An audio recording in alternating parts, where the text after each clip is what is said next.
So I'm the Mayor Daniela Levine Cava's senior advisor for economic opportunity, right? So we're reimagining what the relationship is between government and small businesses. Yeah. So I'm an entrepreneur myself, but I've been in government also, right? 7 years in the state legislature, 12 years in Miami Lakes, the last 8 as mayor. And then I own a small business, own a restaurant, but I've been in different spaces, right? I've been in the healthcare field, own a business there. I've been in the construction field, own a business there. I bring a Different taste of everything. type of perspective. Now, Miami's actually in a really growth phase right now with a whole bunch of different industries moving to Miami, whether that be tech, whether that be like hospitality. What industry do you see leading Miami's small business or business economics here in the future, the next 10 years? So look, the mayor is very in tune with having an economy that works for everyone. Yeah. So I think that's something that a lot of folks felt like they were left out of the economic boom. So something we're really focused on is two major pillars, right? Generational wealth, whatever it may be, right? Let's start having those deeper conversations to make sure that our ecosystem here in Miami-Dade can grow well, and then an ownership economy, right? We understand that outside of being an entrepreneur, if a community has more homeowners, then you have more equity in the community and you have easier access to capital to open up a business, to be an entrepreneur. So outside of what the regular realm is of economic development, we're having those deeper conversations, and that's the mayor has been very gracious and has tasked me with leading that conversation and bringing those ideas to fruition. I love that. Now, what are your guys' goal here in the next 1 to 2 years to kick off some of these initiatives? I know you guys have actually been rolling for a while now, right, with some of these initiatives, but for the next 2 years, what's like kind of the go-to plan? I've been rolling on this for 4 weeks, so this is my fourth week on the job. Okay. Number one, couple things that we're looking at is on the real estate side, right, where people, if you're a small business owner, there was a saying, I forgot who it was years ago, like some guy running for office, he was like, man, the rent's too high, too damn high. And there's a group that we're working with in the Miami Foundation that's helping small business owners eliminate that rent, buy their own place, right? Create their own dynamics internally where their financials look different. And then on the homeowner side is looking at rent-to-own programs, right? If you could have, instead of this traditional workforce housing model, if you could have rent-to-own where people can come in, show stability for 2 to 3 years, and then it converts into a homeownership model, that's really exciting. But internally, we're looking at cutting red tape. How can a government talk about economic development without cutting their own red tape, right? And I think on our end, as much as we're going to pump out these different initiatives, internally we're already assessing where we can be more efficient. And a lot of times those ideas come in from some of our staffers who've been there for 20, 30 years. You empower them, and that's something that the mayor's been very good about, empowering other folks around here. No, I love that you talk about that. And speaking about home ownership, we're in a phase where Miami's growing very fast, right? So what kind of initiatives do you guys have for people who are here local, maybe born and raised, maybe lived in the city for 10, 15 years, compared to these other guys that are moving in from different markets and looking to invest and become homeowners here, right? So maybe you can talk about that. Look, there's on various fronts, right? We're looking at models where not only if you're a kid, you're going to pick up, you grow up in Miami, you're going to pick up your parents' house, but one of the issues that we're seeing nationally is that large corporations are buying more and more of our housing market, right? So they're controlling, I think one of the stats that I saw, by 2030, you're going to have large corporations own 40% or whatever. And that creates a market, it creates a very difficult market for those kids. So how do we start looking at that aspect, right, for here locally, right? It should not... I think there was in Lakeland, they're building all these single-family home communities that are all rentals. Yeah.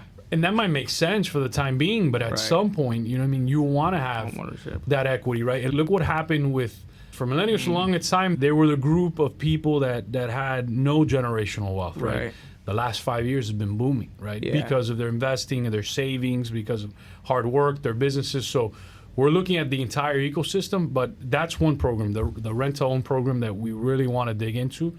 Is if you're renting today and there's a model we can work with, if it's at a condo level, if it's at a townhouse level, if it's at a single family house level, if there's government programs that we can incentivize the development of these rent-to-own programs, that will start changing generational wealth. Of course. And the stability of communities, right? You look at throughout the countries, what are the best community cities throughout our country? Are those where people have been stable, right? Look here in Miami-Dade County. Look at places like Miami Gardens, Hialeah. Traditionally, those are two cities where everybody owned their homes. Right. And they passed it on through generation and generation. Parents were able to co-sign for their kid's first car. Right. They were able to co-sign for their kids' credit cards, this, that, for their kid's first home, utilizing that equity. Now, I love how you talked about the generational and speaking the fact that we've now seen millennial, I can't even say the word right now. Millennials. Yeah. Get into actually seeing the fruit of the labor coming into fruition now. But for maybe the Gen Zs or maybe the younger generations who are seeing this instant gratification online and don't really understand the value in equity or building long-term or even going into business with a 5-year, 10-year, 15-year plan and not a 6 to 12-month sprint within the change of actual, like, the generation wants it quick now, right? And maybe buying a home compared to renting might not seem feasible for someone that's 25 coming out of college.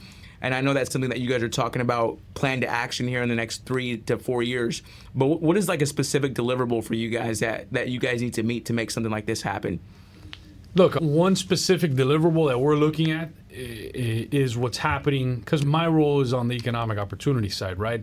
And looking at every single aspect cross silo. So one thing that we're even talking about today that doesn't get looked at is, and it's been titled the silver tsunami, right? Baby boomers are retiring at this huge clip. Small businesses are aging out. I think one of the last stats I saw ranges from 30 to 50% of small businesses throughout the country are beginning to age out. Yet that second generation, and you're talking about the different generations, sometimes don't aspire to be entrepreneurs, right? There's people that rather be TikTok influencers, right? You look at, not everybody can do that, right? Maybe there's a handful of people that we know who are amazing at that, but we should start having deeper conversations at the elementary level, middle school level, high school level, start getting kids ready for entrepreneurship and gearing towards that, because the opportunities are going to be endless. One actionable thing that we're looking at is creating a space, a marketplace where some of those transactions can possibly happen, right? That we can put people together, aging baby boomers with an aspiring entrepreneur, that they can do business together. Then we're going to look at it from a regulatory side, right? How does that framework look? Once you start your business, is there changes in the certificates of use? Is there changes on the occupancy side? How do we do it where it's seamless, right? Those transactions, but we're preserving small businesses, local communities that want to keep this type of stuff. So I actually had the conversation earlier where there might be an opportunity to have that hub all in one place where folks can have those transactions. But it's happening at a fast clip. Right. And if we don't start gearing kids to look at entrepreneurship, what's going to happen is these folks are going to sell, they're going to close their businesses, large corporations are going to come in, buy swaths of shopping centers, of commercial space, industrial spaces, office spaces, and you're going to see rents go through the roof, right? Because there's not that local perspective. And again, there's nothing wrong with making a profit, right? That is their role. But there also has to be a healthy, organic, local product, right? Of course, and given that fact, with the baby boomers kind of retiring, a lot of those businesses were brick and mortar. What we're seeing now in this like day and age is a lot of e-commerce stuff. So what's the kind of plan there with maybe a lot of this brick and mortar stuff turning into e-commerce or retail space now using e-commerce as half of their revenue models, with that transition in getting people to, younger kids or younger generations, to buy these older businesses that are pretty traditional, pretty brick and mortar traditional setups? How would you guys transact the two, if you see what I'm asking you? 100%. Look, I had this conversation a couple hours ago. There was one lady who's moving her business from Harlem here to Miami, and they want to restart the garment industry here in Dade County. So back in the 70s, 80s, 90s, we had one of the strongest garment manufacturing movements in the country, right? You're talking about Hialeah and those sectors. It was truly amazing. But now, here's where we got to pivot and even start looking at how e-commerce looks. What if this new administration starts placing tariffs on imported goods? What if would it be more expensive to buy the garment, just say, or X product from China or India than making it here? Because that might happen just with tweaks in the tariffs. What opportunity is that going to create in our ecosystem here locally, right? Where we should be ready, our kids, our youth, to capitalize on those opportunities. And I think there's going to be, look what happened this week. There was a fight, there was a discussion between two countries, and they were already talking about tariffs on coffee, on different imports, and how would that look? Again, for a short period of time, you might have a lot of increased prices, yeah. but somebody here locally is going to wake up and say, hey, Yeah. what if I start doing manufacturing in here? There was an article recently about the folks who manufacture blue jeans Right. and how they're now doing it again for the first time. A lot of people didn't know that a lot of the blue jeans started getting pushed out and they were coming in from other countries. And now there's a movement to do jeans here in the U.S. again, to manufacture them. And I think Detroit was a leader in that space. But yeah, I think it's so fluid. You're right. The economy was heading in one direction in terms of that e-commerce space. But I think there's going to be a lot of opportunities with the change in our relationship with foreign governments, that there's going to be a lot of local opportunities too for people to seize. And I saw it today. Look, that the young lady is moving her garment business here. Her goal is to create a warehouse where she can make all of her garments, all of her dresses, everything here in the United States.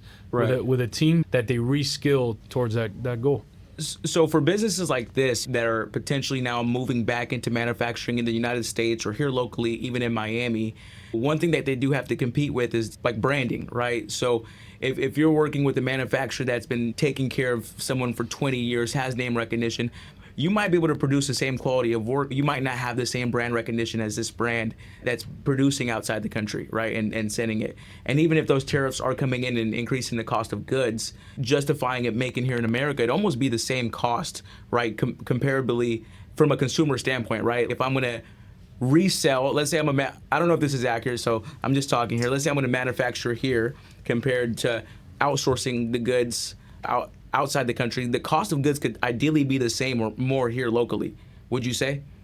It all depends on what those relationships look on the international scale, to be honest with you. Because we've seen it in the car industry, right? We know that our industry has been competitive because of the tariffs, right, and how they're set for these foreign cars. What if something similar happens on the manufacturing side, right? And then you see an industry start being created. Look, but on the brand side, I'll give you an example. Fly Supply, right? You know, I know those folks, had a chance to meet with them and interact with them. Local guys, great clothing. All they had is, I remember the story. One, I don't know if it was Rihanna. I forgot the entire story. I had him on my podcast before. One artist put him on. Yeah, blew up.